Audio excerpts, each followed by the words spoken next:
Hi friends, आज हम बनाएंगे प्लास्टिक की बोरी से पायदान। देखिए, हमने 3 कलर की बोरी ली है। अब हमें इसे एक साथ जोड़कर इन्हें तैयार करना है। ये देखिए,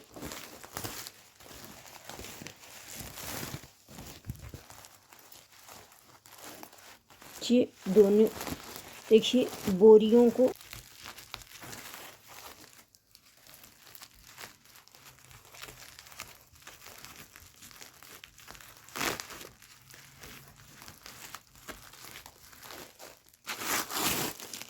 ये देखिए बोरियों को हमें इसी प्रकार से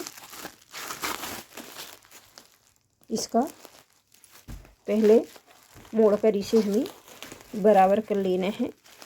अब ये देखिए, हम इसे ऐसे मोड़ते हुए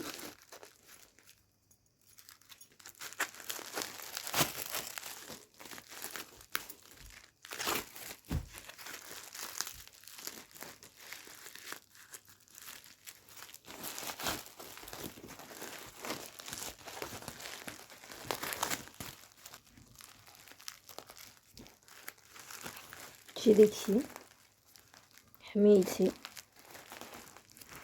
ऐसे घुमाते हुए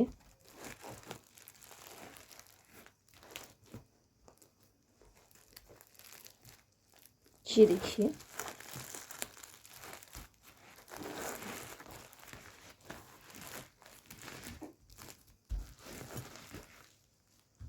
ये हमारा शेप बन गया है।